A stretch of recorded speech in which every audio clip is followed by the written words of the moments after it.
घेता नाम विठोबाचे पर्वत जळती पापाचे ऐसा नामाचा महिमा वेद सिनला झाली सीमा नाम तारिले अपार मा पापी दुराचार ऐसा नामाचा महिमा वेद सिनला झाली सीमा महापापी वाल्या कोळी त्यारी नाम तारिले निर्धारी ऐसा नामाचा महिमा वेद सिनला झाली सीमा सेना बैसला निवांत सेना बैसला निवांत विठ्ठल नाम उच्चारित ऐसा नामाचा महिमा वेद सिनला झाली सीमा पांडुरंगा करू प्रथम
पांडुरंगा करू प्रथम नमन दुसरे चरण संतांच्या त्यांच्या कृपादाने कथेचा विचारू बाबाजी सद्गुरु दास तुका वक्रतुंड महाकाय सूर्यकोटी समप्रभ निर्विघ्नं गुरुदेव सर्व कार्यासु सर्वदा अलंकापुरी पुण्यभूमी पवित्र तिथे नांदतो ज्ञान राजा तया कविता महापुण्य राशी नमस्कार माझा श्री सद्गुरु ज्ञानेश्वरासी पंढरीच्या देवराया दंडवत तुझे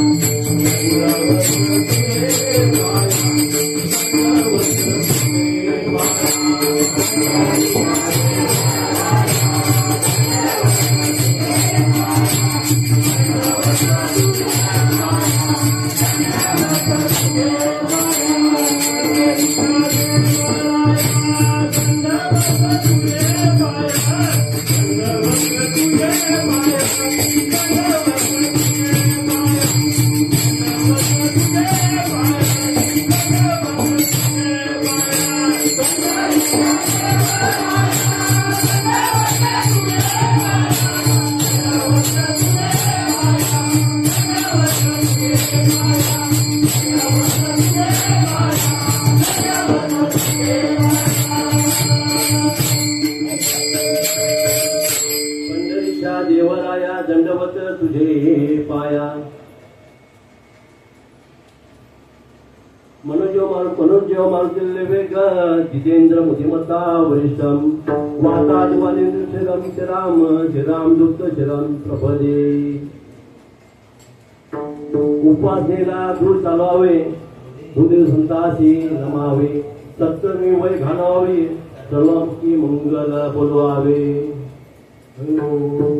सेवे लागी सेवक झाला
सेवक झालो तुमच्या लागलो निज चरणा अहो स्वामी तुया देवा यावरी करणा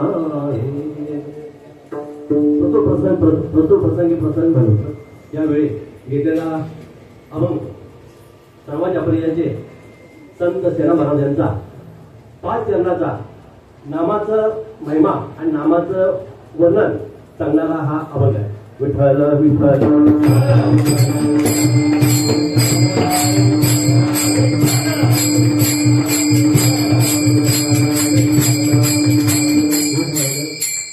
अभंग 5 चरणाचा असला त्यामध्ये मनुष्य जीवन आपल्याला मिळाल्यानंतर माणसाकडून जे होणारे काय पाप आहेत त्या पापातून मुक्तता कशी करायची त्यासाठी काय करावं लागतंय आणि आपल्याला त्यातून काय बोध घ्यायचा या 5 चरणामध्ये आपल्याला त्याचं विश्लेषण सांगितलेलं आहे आणि त्याचा महिमा काय आहे आणि त्यातून भगवंताची आपली प्राप्ती काय होत्या याचं या अभंगामध्ये वर्णन केलेलं आहे. विठ्ठल विठ्ठल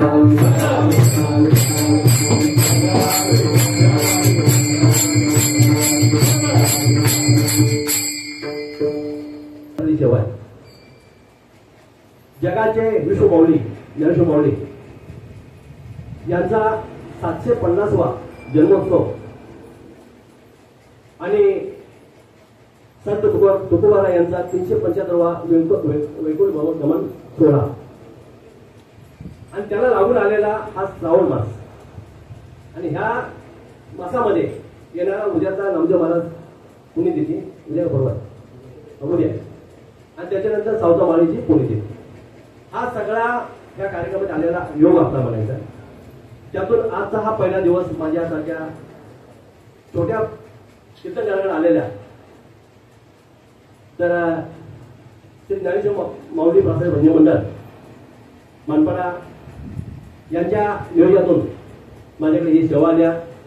या मंडळाचे अध्यक्ष आमचे हरिभक्त पारायण रामदास महाराज वाढवणे तसेच सेक्रेटरी आमचे अण्णा ज्ञानदेव महाराज पटांगरे यांनी हे कार्य त्या एकाच थोडं 2 मिनिटांमध्ये वर्णन करतो. आजची एखादं म्हणजे आज विष्णू भगवंतास आणि आपली लक्ष्मी माता हिची आज एकादशी कामिला. त्या एकादशीला आपण जर वृत्त केलं तर आपल्याला येणारं काय संकट असेल त्यातनं आपल्याला निवारण मिळतं. आणि विष्णुपूजे पूजा आणि लक्ष्मी पूजा ही आपण आजच्या दिवशी आणि आज त्याचा उपवास आपण धरला तर आपल्याला काय मनामध्ये काय आपल्याला असले दोष अदोष असेल ते सगळे निघून जातात. आणि आजची एकादशी अशी आलेली आहे, आषाढ महिन्यात चालू होतोय आणि कृष्ण मासाचा हा आठवडा आहे. त्यामुळे ही एकादशीचा हे आलेलं पर्व आहे, त्या आपल्या कार्यक्रमाला जोडून आल्यामुळं त्याही एकादशीचं आपल्याला महत्व चांगलं आहे. त्यामुळे एकादश आपण कायम एकादशी करावी आणि आता हे करतोय त्या कार्याला आपण त्या नामाशी जोडलं पाहिजे असं हे अभंगाचं सरळ उदाहरण आहे. विठ्ठल विठ्ठल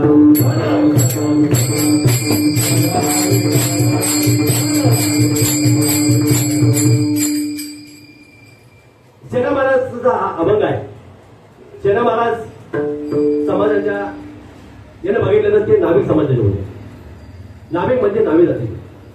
नावी समाजाचे आज आपले सेना महाराज होते तर त्यांचा पूजा निष्काम पूजा असायची. देवाची पूजा म्हणजे त्यांची निष्काम पूजा, नित्यनियम त्यांचा कायम असायचा. पूजा करायचा त्यांच्याकडे एकच देवाचं नाम आणि देवाची पूजा. देवाची पूजा करत असताना त्यांच्याकडे एक भाष्याची त्यांच्याकडे जबाबदारी होती. जबाबदारी म्हणजे अशी होती की भाष्याच्या ठिकाणी जाऊन त्या भाषेची मशाज करायची किंवा काय बाकीच्या गाडीवर काय करणं हे त्यांच्याकडे काम होतं. अजामत करणं हे त्यांचं काम होतं. हे करत करत आपला नित्यनियम तिने सोडला नाही. ज्यांना महाराजांनी आपला नित्यनियम सोडला नाही, त्या पूजा करता करता आपला देव आणि आपण एक होऊन जाईल. असा जेव्हा प्रसंग असा आला पूजा करताना भाषेला काय अक्कल सुटली त्यानं मला त्याला मला बोलवा, मला हजामत करायचं. आले ना सेवक आले दारात उभा बघतात तर देवपूजा चालू आहे. आता हे बघितलं कोणी, त्याच्या पत्नीने बघितलं. आता पत्नी म्हणते जर आता हे सेवकाला सांगितलं माझे पती घरी आहे तर त्याला पूजा करायला म्हणजे अडचणीमध्ये थांबवली पूजा, त्यांचं नामस्मरण म्हणजे थांबून जाईल. मग तिने काय केलं पत्नीनं, सेवकाला काय सांगितलं महाराज घरी नाही. सेवक परत गेले. ते परत काय परत दुसऱ्या दिवशी परत सेवक आले तरी बघतात की पूजा चालूच आहे महाराज. परत ते गेले आणि हे बघितलं कोणी, शेजारच्या बाईने. शेजारी कसे असा माहिती का, आपल्याला चांगलं चाललं असेल ना तर ते त्याला बघवत नाही. आपण जर नितीन पूजा करत असेल ना ते पण आता लागला पूजेला, पहिलं काय काय केलं विठ्ठल विठ्ठल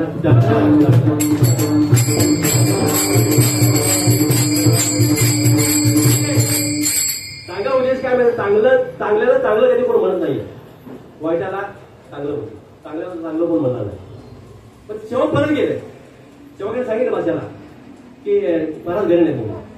तर ती शेजारची बाई तिथे एक पोहोचली कुठं भाषेच्या घरी आणि भाषाला सांगू लागली, अहो म्हणले महाराज तर घरीच आहे सेना महाराज.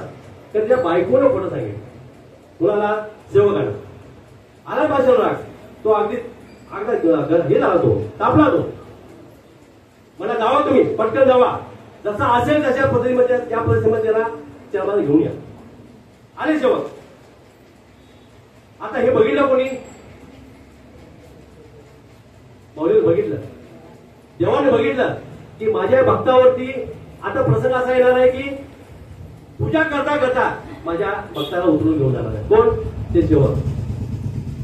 देवाने रूप सेना महाराज घेतलं. त्या रूपात भाषाच्या दरबार पोहोचत. भाषाने सेना महाराज बघितलं की आपले हजामात काय किंवा काय मसाले असेल ते करून घेतलं.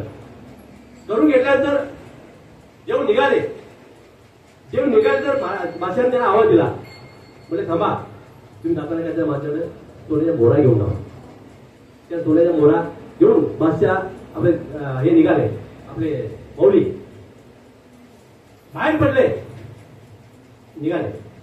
आणि इकडं बघतात सेना महाराजांची पूजा झाली होती. सेना महाराज पूजा झाली होती. सेना महाराजांना माहित पडलं की आपल्याला बोलवायला सेवक आले होते भाषेला हजामत करण्यासाठी. तसेच सेना महाराज आपलं दुपटी आणि गोगण घेऊन गेले कुठं दरबार. बघतात तर बादशाह म्हणतो, अरे तू तर आता येऊन गेला ना. कोण म्हणतो बादशाह, कुणाला, सेना महाराज. मी तर आलोच नाही. पण म्हणतात सेना महाराज. मग आता कोण आलं? मग त्याला प्रश्न पडायचा ना, मी तर आपण आलो ना आणि हे झालं कसं काय? मग त्यांना कळलं कुणाला? सेना महाराजांना की भगवान परमात्मा माझ्यासाठी काय बनला. म्हणजे एवढा नीट करण्याचं काम त्या आपल्या पांडुरंगाने केलं. विठ्ठला विठ्ठला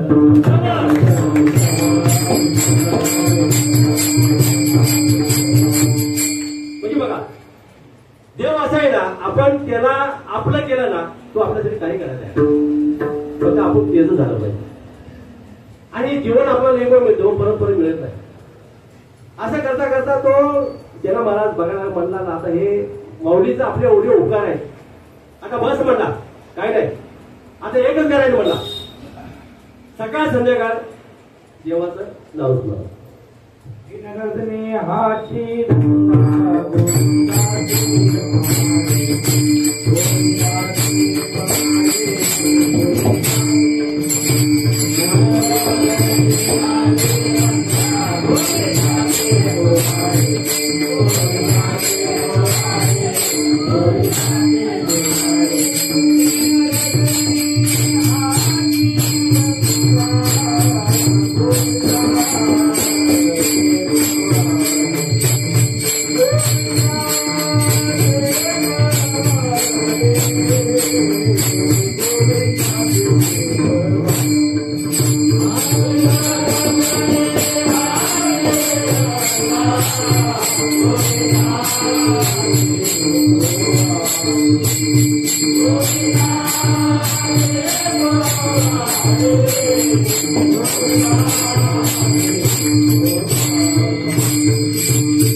म्हणजे बघा, नाही आपण पूजा करतो, आपली पूजा कशी करायची म्हणून करायची. आपले आई वडील करतात म्हणून आपण करतोय, एक परंपरा म्हणून आपण करतोय. कोणी म्हणावं मला पूजा करतोय धार्मिक आहे म्हणून करतोय, तर तशी ती पूजा नव्हती ना.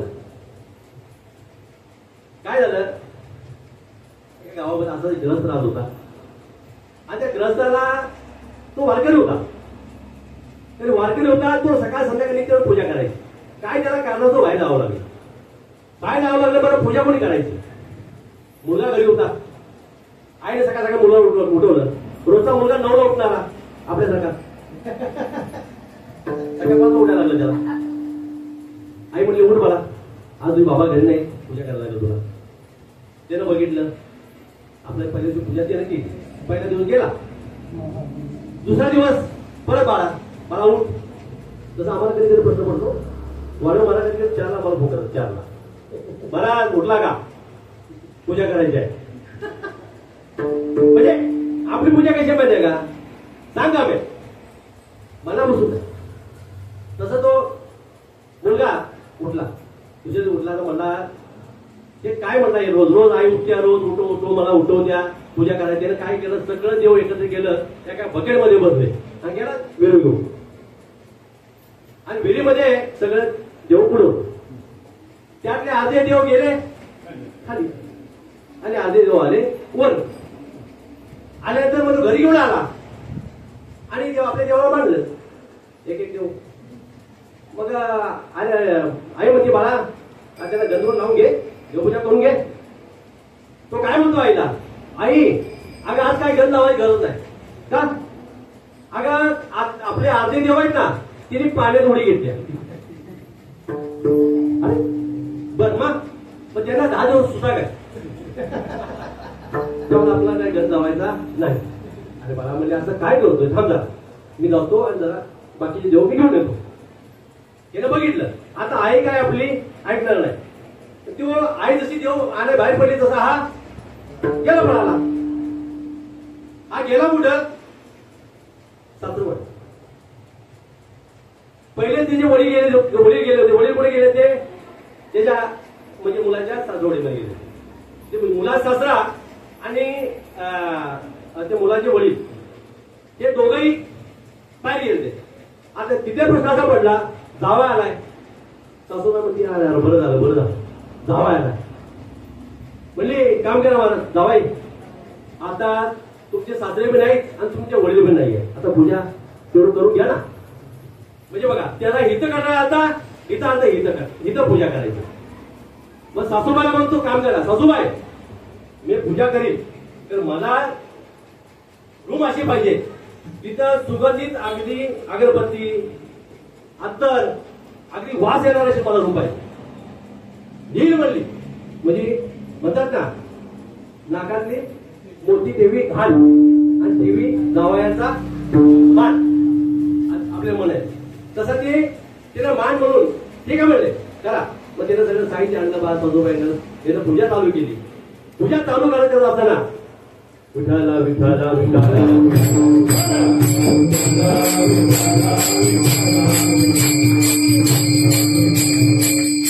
बाजूची बाई तिला वास आला. अरे एवढ्या घरामध्ये कसा काय सुगंध येतो काय येतोय कारण जरा वास आला की मला जरा वाटतं काहीतरी वेगळा आहे का वास येतो. म्हणजे ती आली म्हणजे का तुमच्या घराला भरपूर वास येतोय त्यामध्ये माझे जावं आहे जावई पूजा करतात. म्हणजे बोलत जात म्हणजे माझ्या घरी पण पूजा नाही झाली म्हणजे मग जावायला पाठवू नका. म्हटलं ठीक आहे म्हणजे पूजा झाली. जावायला सांगितलं बाबा तुम्ही जरा मागच्या पूजा करायचे जाता का. त्याने विचार केला ही म्हणला ही घरात होत होतं ते सासूवाड्यानंतर तेच आणि बाजूला मी तेच त्याविषयी आपला जीव दिला ना असं म्हणून तो बाहेर पडला. एक दगड बांधला कमरेला आणि उडी मारला. तेवढ्या त्या विहिरीचा शेतकरी तिथं आला. ए बाबा तू माझ्या विहिरीत का उडी मारतोय तू काय तुला टेन्शन आहे काय तुला पैसा नाही का तुला खाया नाही कसं असं मला सांग. तो म्हणला शेतकरी काय म्हणतो माझ्याकडे बघ 25 एकर जमीन आहे 100 नोकर माझ्याकडे तू काय करायचं नाही फक्त पूजा करायची. म्हणजे बघा कसं आहे माहिती आहे का आपण पूजा करतो म्हणजे कसं माहिती ही फक्त करायची म्हणून करायची. तसं सेना महाराज नव्हतं का. सेनामध्ये पूजा म्हणजे एक पूजा होती एक निष्ठ व्हायची देव आणि पूजा एक दीड जातीची पूजा चालायची. आमची जवळपास सकाळ सकाळी करतात तिची सकाळी पूजा जवळपास सकाळचं म्हणजे त्याला आपल्या जागेवर सगळ्या वस्तूवर पाहिजे टापटीपणा. कधी कधी आम्ही आलो नाही मला असं नसतं कारण कसं बघा काय म्हणेल त्यांना ते आवड आहे आणि करावं माणसानं नित्यनेम करावा नित्यनेम पूजेचा करावा आणि चांगला करावा. पण त्याच्यावर एक ग्रस्त आला. महाराज म्हणाला महाराज तुम्ही एवढं सरळ करताय पण हे त्याचा महिमा तर काय महिमा तर असं करता करता शेष मुखाचा शेष आहे ना तो पण त्या नामाचा महिमा करायला गेला तर तेही त्याला चुकलं. मग वेदांनी करायला गेला तर तोही शिरला अभंगाचं दुसरं जग.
नामाचा महिमा वेद शिनला झाली सीमा ऐसा नामाचा महिमा.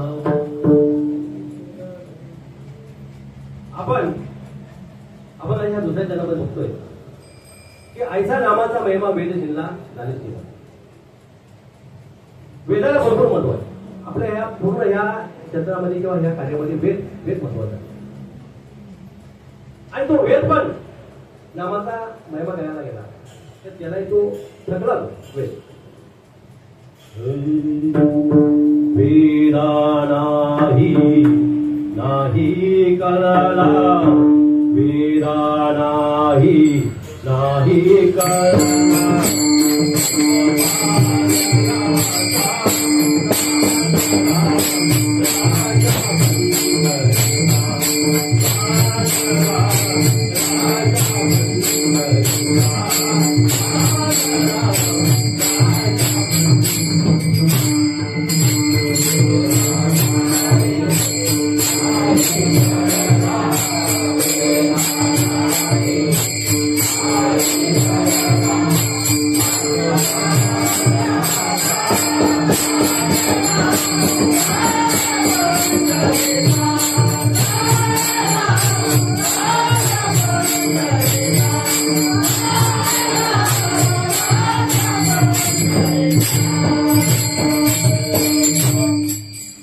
वेदालाही नाही कळलं तोही थकला. आता ज्याचं नाव आहे ना नामामध्ये महिमा आहे ना त्या प्रभूला पण माहित नाही की आपल्या नामाचा महिमा काय. म्हणजे स्वतः परमात्माला माहित नाही की आपल्या नामाचा काय महिमा येतो. बघा माझ्या एक वाचण्यामध्ये एक आधार पूर्ण सांगतोय. जेव्हा सीताबाईला रावण घेऊन जातात आपल्या पंचवटीतून त्यांचा शोध घेण्यासाठी जेव्हा राम लक्ष्मण आणि हनुमंत ते जातात असा मोठा सरोवर उभा पसरलाय आणि त्या सरोवरच्या पलीकडे सीताबाईला घेऊन गेले कोण राहून आणि त्यांना आता आणायचं आहे तर आणायचं कसं. आता करायचं काय. सीमा आपलं सरोवर आपल्याला पार करून जायचं आहे समुद्र. तर विचार करू लागले. तिने काय केलं 3.5 दिवस समुद्राला प्रार्थना केली. तो आम्हाला काय ते युक्ती समुद्र काय बाहेर झालाय पण प्रभू आम्हाला काय केलं बाण लावलं तसंच समुद्र बाहेर आला. समुद्र काय म्हणतो बघा तुम्हाला युक्ती सांगतो मी. तर तुमच्याकडे एक दोन वानर आहेत. त्या वानराचं नाव आहे नळ आणि निळी. नळ आणि नीळ. ती 2 वानर अशी आहेत की ती पाण्यात दगड टाकला की खाली बुडत नाही करत. आणि तुमच्यामध्ये 2 वानर त्याचं नाव नळ आणि नीळ. ठीक आहे मग तिने मग प्रयत्न चालू केले. नळ निळाने काय केलं रातोरात अर्धा समुद्र शेतून बांधला झाला. तर ते काही दिवसांनी काय झालं त्यांना अहंकार आला. कोणाला नळ आणि निळा. बघा भगवानाला असं आहे की त्याच्या भक्तांना आलेला अभिमान किंवा भ्रम ते कधी टिकत नाही. त्याचा तिने काय करायचं त्याच्या हातात करून ते करून आपल्याकडून ते करून घेतात. भगवान परमात्म्याने काय केलं लीला केली आणि आदल्या रात्री जो बांधलेला शेतू आहे ना तो रात्र तिने पडून दिला. आणि फक्त रात्रीचं आपण शेतू बांधला काय झालं करणार का. मग हनुमंतरायाकडे गेले. हनुमंतरायाकडे काम करा तुम्ही माझ्याकडे दगड आणून द्या. विठ्ठल विठ्ठल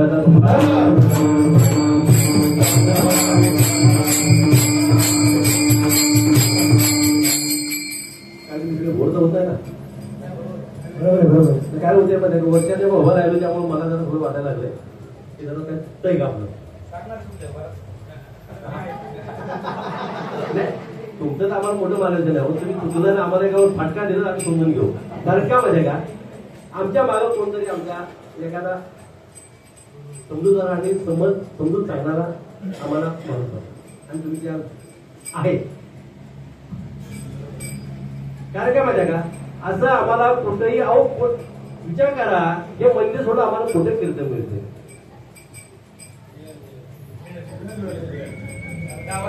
ते गावाला मिळाले त्याला खूप आता फुले आहे दिवाळीमध्ये कीर्तन आहे मला काय माहिती आहे का, संगत हे चांगले असावे माणसाने. संगत असेल तर संगत चांगली. मग झालं ना, राम आपले हनुमंतराय आपल्या बाकीच्या माणसाला सांगितलं तुम्ही दगड घेऊन या, आपण चालू करू. तर दगडावर काय लिहायचं, राम. असं लिहिता लिहिता लिहिता तो अर्धा होत आला, अर्ध्या वेळेस ज्या झाला हे सगळं कोणी बघितलं, प्रभू रामाने बघितलं.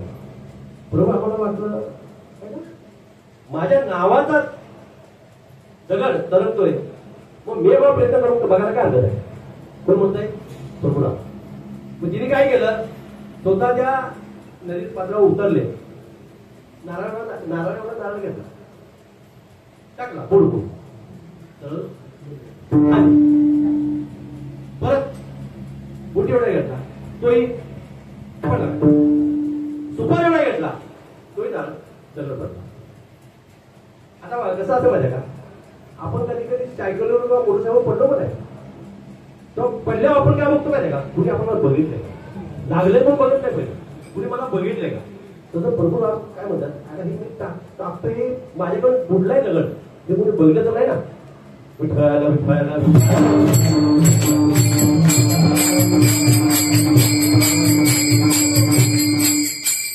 धुळेवर जाऊन त्याचा थोडा अजून पडलेला वाटत, तुम्हाला चालू देऊ का, काय महाराज. आता त्यांच्या धुळला कीर्तनाला जातो म्हणजे आम्हाला जरा काही तुमची माहिती, कीर्तनाचे मोठे मोठे असतात. असं महाराज तुम्ही आमच्या भावासारखे आहेत, तुम्ही आम्हाला समजून घेताय, चालेल. तर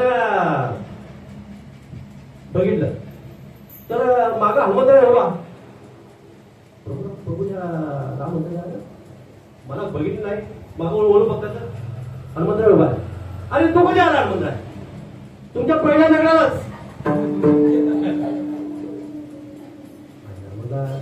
बर मला आता काय करायचं, मला काय नाही, आपण घेतो म्हणून. तिने म्हणजे कसं आहे माहिती का, त्या नामामध्ये प्रभू रामाला माहिती होतं की आपल्या ह्या माझ्या नावाला महत्व आहे की नामाला महत्व आहे. मग ते हनुमंतराय त्यांना म्हणायचे, आम्ही जेव्हा दगड टाकतो ना पाण्यामध्ये, तेव्हा तुमच्या म्हणतात ना, तुमच्या नामाला महत्व आहे म्हणून तो तरंगतोय, तुमच्या सामर्थ्यावर नाही तरंगत. आणि तुम्ही टाकताय ते तुमच्या सामानावर टाकताय, त्यामुळे काय होतंय, तो खाली येतोय. आम्ही तुमच्या नामाचा उल्लेख, आम्ही रात्रंदिवस तुमच्या नामाचा महिमा घेतोय, हेच अभंगाचं पहिलं चरण.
पर्वत जळती पापाचे, ऐसा नामाचा महिमा, वेद शिनला झाली सीमा. म्हणजे बघा किती मोठं डोंगरावर पाप असेल तर त्या नामानं जळतं. कारण काय माहिती का, हे नाम महत्वाचं. बघा एखाद्या माशीची काळी बारीक आहे आणि गवताची गंजी मोठी आहे. त्या काळीचा एक टिपका पडला तर किती मोठी गंजी जळते. कशामुळे जळते? म्हणजे कसं आहे, आपण जे करतोय ना हे पाप पुण्य त्याच्या समोर तो बघतो की आपण पापाचं काय करतोय, पुण्याचं काय करतोय. कारण काय माहिती आहे का, पापाचा एक घडा भरला ना तो त्याला वेळ लागत नाही खाली व्हायला. त्यामुळे आपण कार्य करताना कुठले कार्य करा, चांगलं करा. चांगल्यातनं आपण देवाच्या जवळ जाईल आणि देव आपल्याला करून घेईल. आणि ते करायसाठी आपण काय केलं पाहिजे, रात्र दिवस त्याचा नावाचं चिंतन केलं. म्हणजे बघा एखादा मनुष्य म्हणजे पाप म्हणतात ना, पाप जळती येताना विठोबाचे, सर्वच जळती पापाचे. एखादा माणूस आपल्या गावातून पळून गेला म्हणजे तो परत आला तर त्याला काय म्हणतात, नैरुक्ता. बरोबर, परत आला म्हणजे नैरुक्ता. आणि एखाद्या व्यक्ती कायम निघून गेला म्हणजे मरण पावलं, त्याला आध्यात्मिक रूप असं होतं. म्हणजे कसं आहे, नैरुक्ता आणि आध्यात्मिक रूपता याच्यामध्ये फरक आहे. म्हणजे माणूस मेला की परत येत नाही आणि गाव सोडून परत आला की तो परत गाव देतो. म्हणजे आपण थोडक्या बघा, आपण कधी कधी तीर्थस्थानाला गेलो जातो, बरोबर आहे. आणि आपण तीर्थस्थानाला गेलो तर आपलं एक मनामध्ये असतं, आपण नदीमध्ये स्नान केलं म्हणजे आपलं पाप धुवून जातं. मग आपण जेव्हा पाण्यामध्ये बुडी मारतो ना, आपण खाली जातो तर ती पाप वरती तसे जातात, परत ते आपल्या अंगाच्या म्हणजे आपल्या जवळ येतात. पण त्याने आपण कर्म काय केलं पाहिजे, पाप ही लांब पळायसाठी किंवा आपल्यापासून दूर होण्यासाठी सत्य कार्य करा, चांगलं कार्य करा, तेव्हा ती पापला आपल्याला ओढवू शकत आहे ना. मग तो ग्रस्त त्याला मला म्हणायला लागला, मला तुम्ही रात्रंदिवस देवाची एवढी पूजा करताय, विठोबाचं नाव घेताय, पाप जळत्यात हे आम्हाला कळलं, तर त्यातून तारलं बोल, त्यातनं तारलं बोल. म्हणजे बघा कसं आहे, नामी तारेले आपण महापापी धुळत.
महापापी दुराचार. म्हणजे बघा, महापापी कोणाला म्हणायचं? आजमळे तुम्हाला कथा वाचण्या किंवा बघण्यामध्ये किंवा पुन्हा ऐकण्यामध्ये आली असेल. आजमळे महापापी हा पण एक महापापीच करून गेला ना, तर तो जातीन होता ब्राह्मण. आजमळे बापी हा महापापी हा जातीनं ब्राह्मण होता.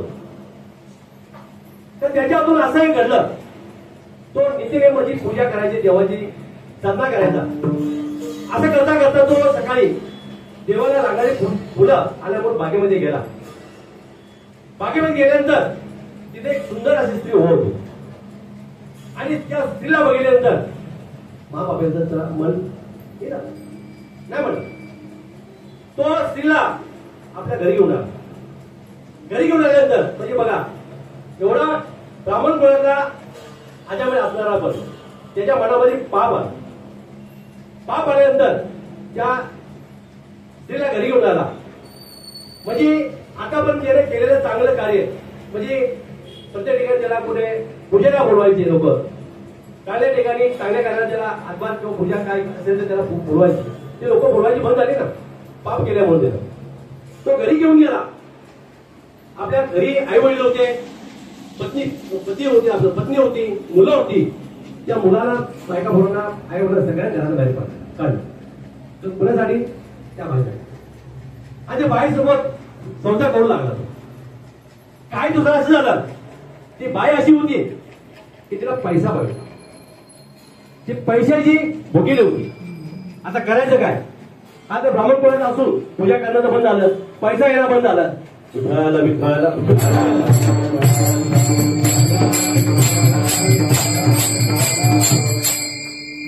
असं करता करता काही दिवस निघून गेले. तर तिचा आस वाढत गेला पैशाचा. मग याने काय केलं, लुटमार करायला चालू केली. कोणी? आजमळे महाबाप. तो काय करायचा, येणाऱ्या व्यक्तीला समोर दिसला की अडवायचा आणि त्याच्याकडे असणारं काय धन असेल काय असेल तो करत राहिला. असं करत करत बरेच दिवस गेले. मग गेल्यानंतर तो त्याचं प्रमाण वाढत गेलं. पहिले छोट्या चोऱ्या करायचा, नंतर मोठ्या चोऱ्या करायचा. असं करत करत गेले. आणि काय बघा, त्याच्यावर काय देवाचं वरदान झालं म्हणायचं. त्या गावामध्ये काय दुसऱ्या संत आले. बघा, महापापी दुराचार म्हणतात आपण. त्याचा पापाचा कसा म्हणजे मोकळा करतो देव रूपातून ते संत आले. तीर्थयात्रेला ते संत आले होते. आणि गावामध्ये आल्यानंतर गावाच्या लोकांना विचारलं, आम्हाला रात्रीचं थांबायचं तर आम्हाला कुठे जागा मिळेल का? कोण म्हणायला लागले? ते साधू. तर ते तवातूर लोक होते. त्याला माहिती होतं महापापी लुटणार आहे. त्याचं त्याला घर दाखवलं. कुणाला? त्या साधू संताला. तर त्याला पर्याय नव्हता. घरी गेले. त्याची पत्नी होती. पत्नीने बघितलं की साधू संत घरी आले. मग त्याला सांगितलं कोणी साधूने की आम्हाला रात्रभर मुक्काम करायचा आहे आणि आम्हाला इथं राहायला सोय करा. तर ती पत्नी काय म्हणली आजमळे बापाची, माझा नवरा जो आहे किंवा माझा जो पती आहे तो लुटमार करणार आहे, दरोडेखोर आहे, मारामारी करतो. उद्या जर त्यानं बघितलं तर तुम्हाला तो मारल किंवा काय हे करतो, पाप करेल तो. तर ती काय म्हणले, तुम्ही काय करा, माझ्या घरातला राहू नका. समोर एक अंगण आहे, तिथं राहा तुम्ही. त्या अंगणामध्ये त्याला राहायला वस्ती दिली. तिथं त्यांना रात्रीचं जेवण दिलं. कुणाला? त्या साधू संतांना. तिने रात्री मुक्काम केला. कुणी? साधू संतांनी. आणि सकाळ निघणार तेवढ्यात आजमळे बापा या आल्यानंतर फक्त तर हे साधू निघाले होते. मग तिने काय सांगितलं, आम्ही चाललोय तर तुझ्याकडे आम्ही दान मागतोय. कोण म्हणताय? ते साधू मागतात. कुणाला? आजमळे बापा. तो मग तू बघा, तुम्हाला रातभर मी तुम्हाला माझ्या पत्नीनं या अंगणामध्ये तुमची सोय केली, हे दान समजा. मी काय दान देऊ शकत नाही. कोण म्हणताय? बापा. तर ते साधू काय म्हणतात, अरे बाबा तुझ्याकडे आम्ही काय दान मागत नाही, तुझ्या एकच दान मागतोय की तुझ्या घरी जी पत्नी आहे ना ती गरोदर आहे. तिला काय दिवसाचा मुलगा होता आणि त्या मुलाचं नाव नारायण ठेव. हे तुझ्याकडे मी मागतोय. विठाला विठाला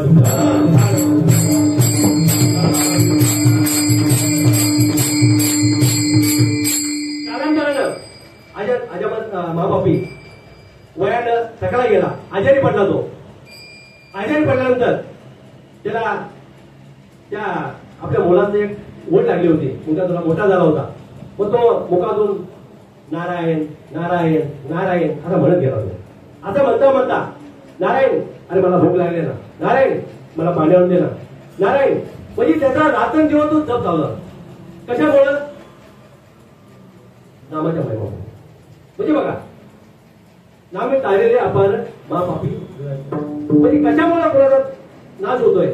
आपण ह्या नाम किती मोठा असू द्या, परवाकडून नाव असेल तर आपल्या चांगल्या कार्यातून त्याला आपल्याला पापू जातं. म्हणजे काय, आपण ते करता करता आपण संगत करतोय कोणाची. संगत कोणाची करावी? दुर्जनाची करायची का चांगल्याची करायची? चांगली संगत केली तर आपली संगत चांगली होती. म्हणजे त्या महापापीला एक तो नाद लागला, त्यामुळे ते पाप वाढत गेलं. नंतर त्याचा महापापेचा एक संतांच्या रूपातून जे आले होते देव, त्यातून त्याची मुक्तता गेली. म्हणजे सांगायला म्हणजे असं आहे की आपण जेवढं देवाचं नाव घेऊ ना, त्यातून आपली गुन्हा आपल्या हातून त्याची वाईट कर्म असेल ते ऑटोमॅटिक आपल्या हातून ते निघून जात आहे. फक्त आपण एकच केला पाहिजे, रात्रंदिवस नामाचा. म्हणजे हे करणं असताना पण तो ग्रस्त त्याला मला तुम्ही आता मला सगळं सांगताय, मला पटलंय काय सगळं सांगताय, ठीक आहे. तर हे पाप म्हणताय, पुण्य म्हणताय, हे मला सगळं कळलं. तर यातून जो हत्या करणार आहे ना, तो कसा करला? अबद्धाचं 14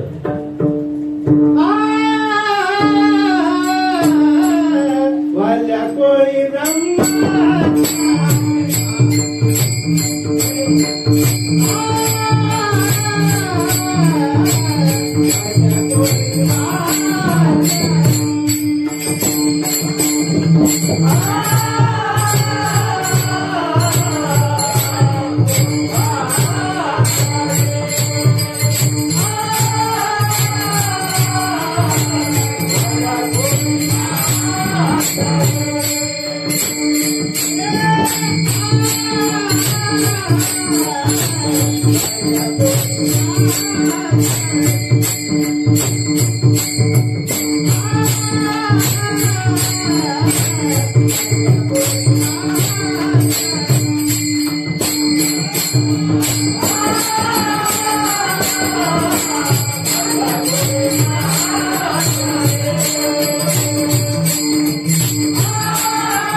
वाल्या कोळी महात्यारी नाम तारिले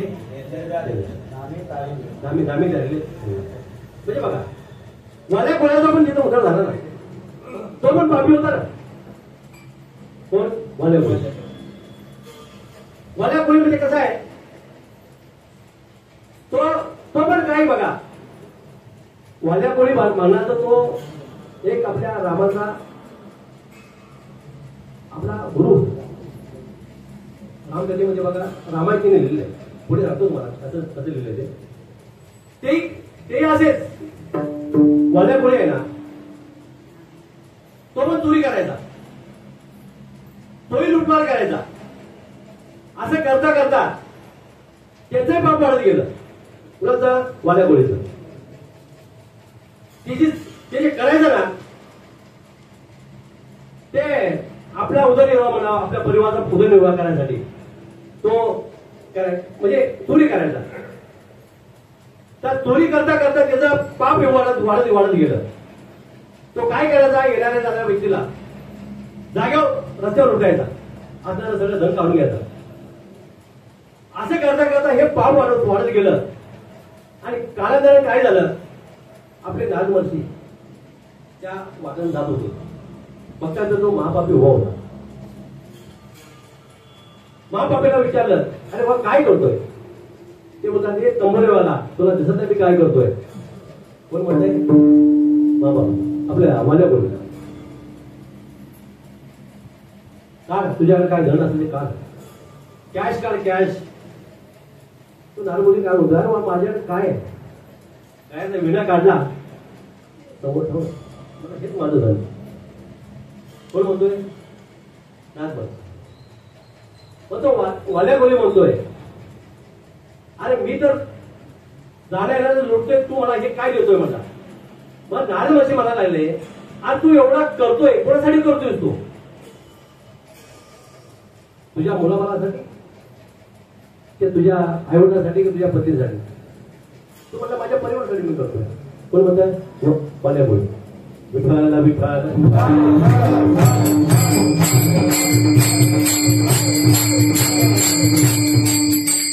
बघा, आपण कुठलं पाप केलं ना त्यात वाटेकरी कोण नसतं. आपल्या पत्नीने जर एखादं पाप केलं ना त्यात आपण वाटेकरी, अर्ध वाटेकरी. गुरुने पाप केलं तर ते शिष्याला काय लागत नाही. तर शिष्याने पाप केलं ना तर ते गुरु लागत. बोला तसं नारळ म्हणा, काम करा. तू तुझ्या घरी जा, कोणा म्हणा? मला गोळीला. आणि तू घरी जाऊन विचार, मुलाला विचार, पत्नीला विचार, आई वडिलांना विचार, मी करतोय जे पाप आहे त्यात तुम्ही वाटेकरी व्हा का? गेला घरी पले गोळी. गेल्यानंतर पहिला आई वडिलांना विचारलं. आई वडील म्हणले, मी करतोय ते पाप होत आहे त्यात तुम्ही वाटेकरी व्हाल का? आई वडील काय म्हणले, अरे आम्ही तेव्हा तू लहान होता ना तेव्हा तुझं पालनपोषण आम्ही केलं, तेव्हा आम्ही जे केलं ते तुझ्या पुढच्या आयुष्याचं भलं होण्यासाठी केलं आम्ही. तेव्हा आम्ही काय पाप केलं नाही, तेव्हा आम्ही काय त्यामध्ये पापी होणार नाही.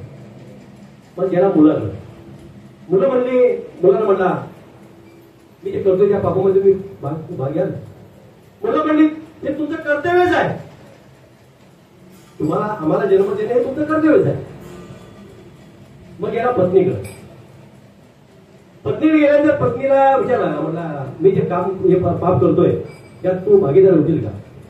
ती सरळ म्हटली की तुम्हाला कोणी करायला सांगितलं? तुम्हाला हे पाप कोणी करायला सांगितलं? बघा, आपल्या बायका कधी कधी आपण चांगला सल्ला देतात. माझी बायको मला त्याची चांगला सल्ला देते, कधी कधी बसेल म्हणून, कधी कधी रागावती, पण कधी रागा म्हणजे आपल्याला सोडून म्हणते का तुम्ही असं केलं? बोललं पाहिजे. कारण काय संसार, संसारामध्ये नवरा बायकोचं भांडण किंवा एखादा वाद असेल तो पुढच्या कार्याने चांगला असावा, पण कधी पण होता कधी कधी. म्हणजे कसं आहे, मग ती म्हणायला लागली, मी कशाला तुमच्या बाबात वाटे करू? मग त्याला कळून झोपलं, कुणाला? वाल्याला, की आपण हे करतोय त्यामध्ये भागीदार वाटेकरी कोणी होणार नाही. सब पैसे के भाई,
माझ्या कोणाला संगत कोणाला लागली, वाट्या संगत लागली.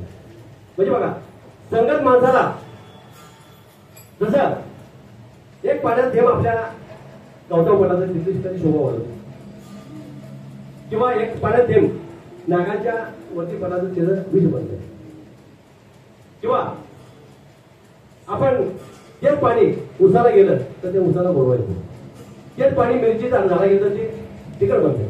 म्हणजे संगतीमुळे तो बिघडला गेला. कोण? वाल्या कोण. मग हे सगळं झाल्यानंतर त्याला कळून चुकलं, कुणाला? वाल्या कोळ्याला, की आपण हे करतो हे पाप आहे. तो तसाच पाठीमागा आला आणि नारळवशीचं पाय धरले.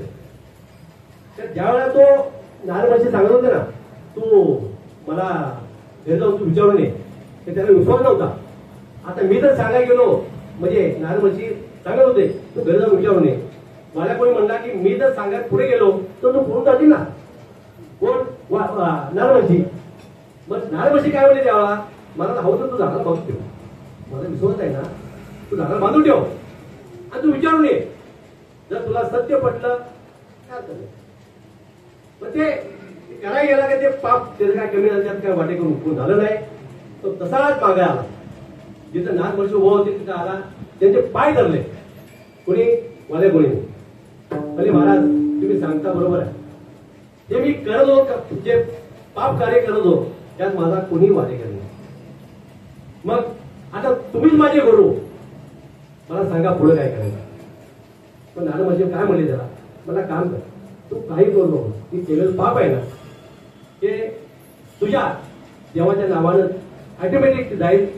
मग ते म्हणले तुम्ही, मी आता काय करतो, तुला एक मंत्र देतो, त्या मंत्राचा तू जप कर. काय म्हणायचं त्याला? राम म्हणता येत नव्हतं. कुणाला? मला बोल. तो काय म्हणायचा? मला मला मला असं म्हणा 3 वेळा म्हण. 3 वेळा म्हणलं ना ऑटोमॅटिक तुला राम येईल. पण असं करत करत करत करत त्या रामाचा नामाचा तो जप वाढत गेला, वाढत वाढत वाढत वाढत गेला.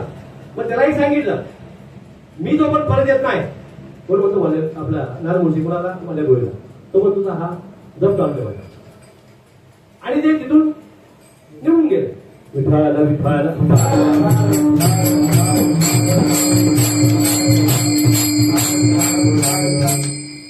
निघून जाताना तिने एक सांगितलं, तू जप चालू ठेवायचा, तुझं पाप आहे ना. आणि मग तुझं राम कृष्ण उच्चार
नारळवशी जेव्हा तिथून निघून गेले, त्याला एक सांगितलं तू रात्रंदिवस नामात जप करायचा.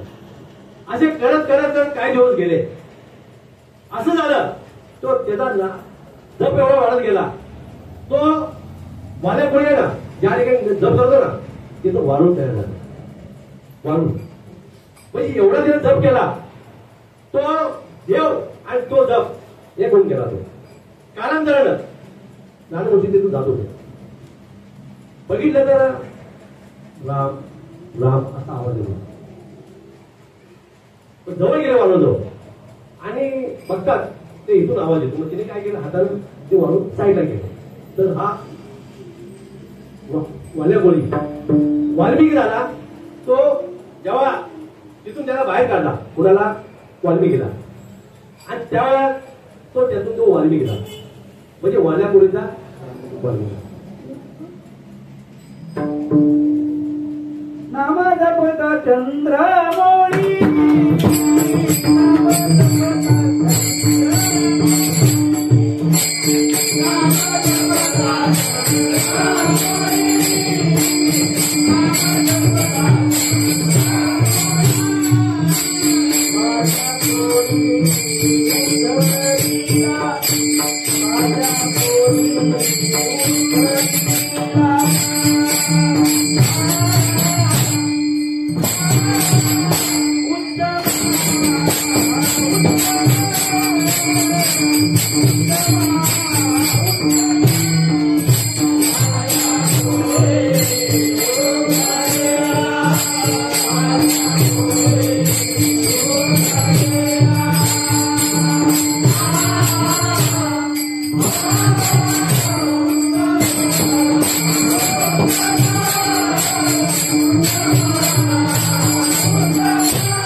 असेल, अगदी पर्वत एवढं असेल किंवा डोंगर एवढं असेल, त्या नामाच्या जपातून त्याचा तो वाल्याचा वाल्मिकी झाला. म्हणजे बघा, आज वाल्मिकी ऋषी झाले.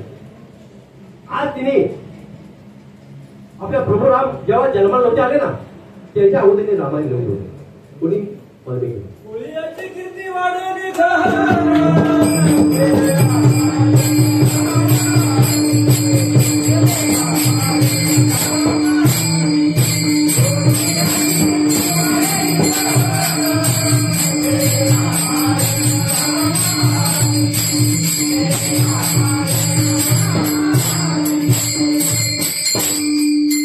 म्हणजे बघा, पण तो सेना महाराजांनी तो ग्रस्त म्हणले, सेना महाराज त्याला सांगू लागले, मला ते आपण केलेलं पाप त्यातून होणार आपला उद्धार मला बस झाला. आता काही नाही करायचं आपण, आता रात्रंदिवस फक्त एकच करायचं, हे अभंगाचं शेवटचं. सेना बैसला निवांत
Thank you.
घेता नाम विठोबा नामाचे पर्वत जळती पापाचे ऐसा नाम महिमा वेद चिल्ला तारी सीमा नाम तारिले अपार मा पापी दुराचार वाल्या कोळी महाचारी नाम तारिले निर्धारी ऐसा नामाचा महिमा वेद चिल्ला झाली सीमा सेना बैसला निवांत नाम उच्चारित ऐसा नामाचा महिमा वेद चिल्ला झाली सीमा झालेली सेवा तुमचा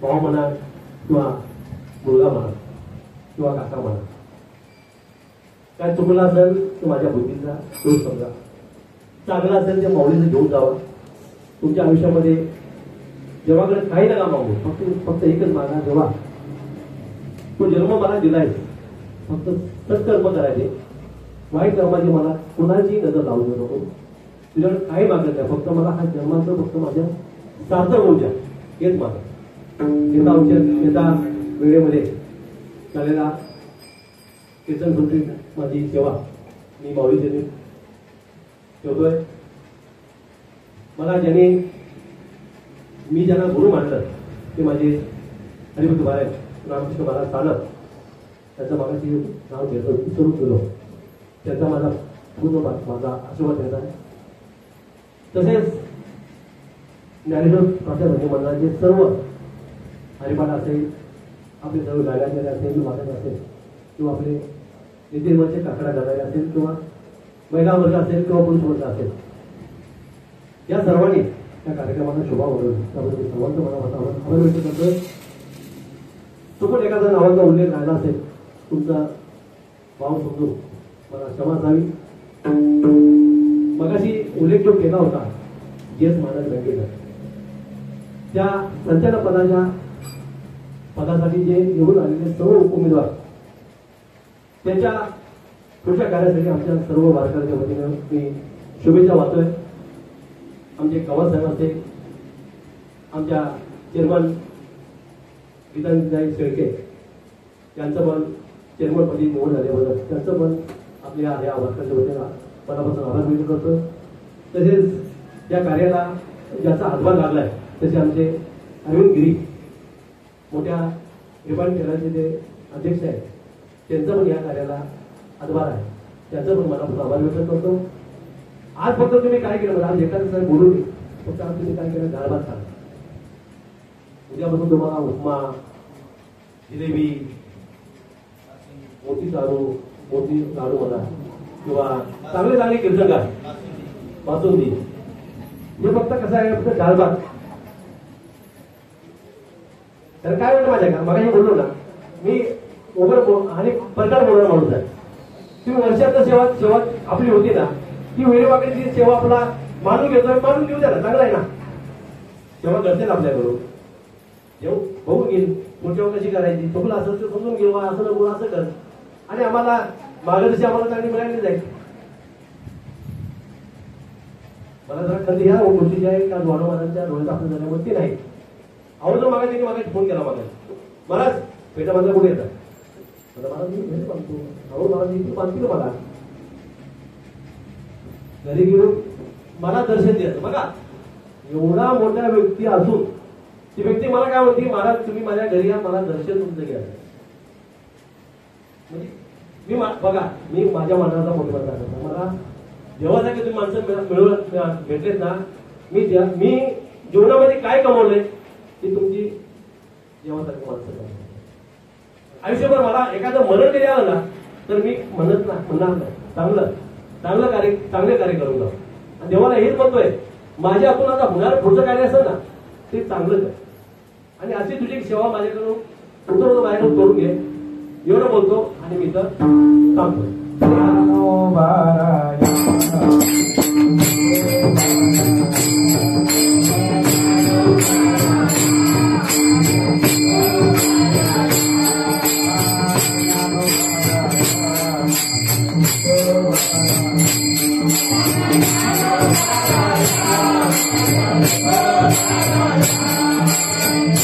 Thank you.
एरियाचे सामाजिक कार्यकर्ते सन्माननीय शांताराम चौधरी साहेब त्यांचं पण इथं आगमन झालं. तुमचं पण ह्या कार्याला हातभार आहे. तुमचं पण मनापासून आभार व्यक्त करतो. तसेच त्या जवळच्या परिसरातील जेवढी मुलं आहेत ना 10-12 मुलांचा एक ग्रुप आहे. मगाशी उल्लेख केला ना आमची सोनू,